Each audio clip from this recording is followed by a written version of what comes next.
پیارے بچوں، السلام علیکم۔ میں ہوں آپ کی آپی اور آج میں ایک اور نئی کہانی لے کر آئی ہوں۔ ایک دفعہ کا ذکر ہے کہ جنگل میں ایک ہاتھی رہتا تھا۔ اسے اپنے بڑے جسم پر بڑا غرور تھا۔ وہ ہمیشہ جنگل کے دوسرے جانوروں کو تنگ کرتا اور ان کا مذاق اڑاتا تھا۔ ایک دن جب وہ جنگل سے گزر رہا تھا تو اس نے ایک طوطے کو دیکھا جو درخت پر بیٹھا تھا۔ ہاتھی اس کی طرف دیکھ کر ہنسا اور اس سے کہنے لگا کہ تم وہاں کیا کر رہے ہو؟ کیا تمہیں نظر نہیں آ رہا کہ ہم یہاں سے گزر رہے ہیں؟ میں اس جنگل کا سب سے طاقتور جانور ہوں۔ چلو مجھے اب ادب سے سجدہ کرو۔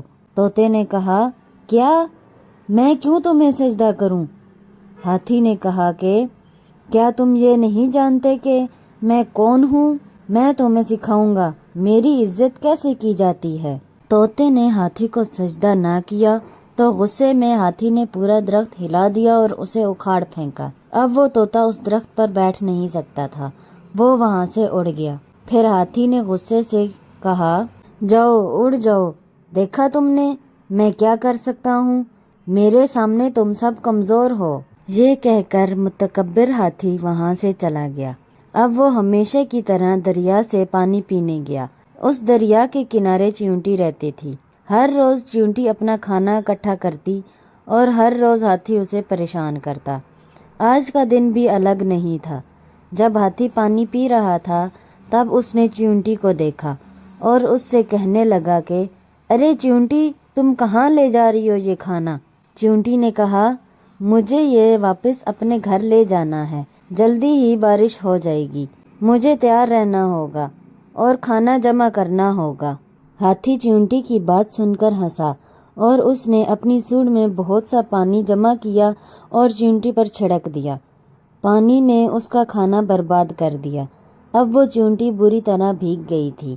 ہاتھی اس کی یہ حالت دیکھ کر ہنسنے لگا۔ چیونٹی نے جواب دیا، ہنس لو جتنا چاہے ہنس لو، ایک دن میں تمہیں سبق سکھاؤں گی۔ اوہ، میں تو ڈر گیا، تم مجھے سبق سکھائے گی؟ اے چھوٹی سی چیونٹی، میں تمہیں اپنے پیروں تلے کچل دوں گا، دفع ہو جاؤ یہاں سے۔ چیونٹی کو ہاتھی اور اس کے تکبر پر بڑا غصہ آیا۔ اس نے قسم کھائی کہ وہ جلد ہی اسے سبق سکھائے گی۔ مجھے اس ہاتھی کا کچھ کرنا ہوگا، وہ اس طرح سب کو پریشان نہیں کر سکتا۔ اگلے دن جیسے ہی چیونٹی گھر سے باہر نکلی اور خوراک اکٹھا کرنے لگی، اس نے دیکھا کہ ہاتھی سو رہا ہے۔ اسے فوراً ہی ایک ترکیب سوجھی۔ وہ خاموشی سے اس کے قریب گئی اور اس کی سونڈ میں گھس گئی۔ ایک بار اندر جانے کے بعد وہ اس کو کاٹنے لگی۔ وہ ہاتھی کو کاٹتی رہی جب تک کہ وہ جاگ نہیں گیا۔ وہ درد میں چلانے لگا اور کہنے لگا کہ کون ہے میری سونڈ میں کون ہے؟ باہر نکلو، مجھے بہت تکلیف ہو رہی ہے۔ چیونٹی نے اس کا چلانا سنا، پھر بھی وہ اسے مسلسل کاٹتی رہی اور باہر نہیں آئی۔ اب ہاتھی کو بہت درد ہو رہا تھا۔ وہ درد کی وجہ سے رونے لگا اور مدد کے لیے پکارنے لگا، کون ہے وہاں؟ باہر نکلو۔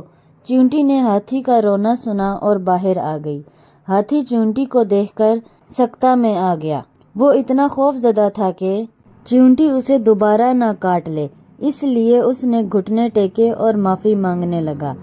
میں پھر کبھی تمہیں پریشان نہیں کروں گا، ہاتھی نے روتے ہوئے کہا۔ ہاتھی اپنی غلطی سمجھ گیا اور وہ وہاں سے چلا گیا۔ اس دن کے بعد اس نے پھر کبھی کسی کو نہیں ستایا۔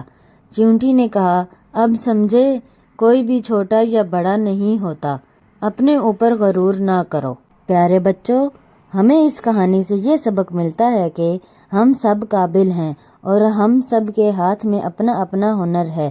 یاد رکھو کہ چیونٹی کی طرح چھوٹا بھی ہاتھی جیسے کو سبق سکھا سکتا ہے، اس لیے غرور اور تکبر نہیں کرنا چاہیے۔ آپ کو یہ کہانی کیسے لگی کمنٹ باکس میں ضرور بتائیں اور میرے چینل کو سبسکرائب کرنا مت بھولیں۔ اللہ حافظ۔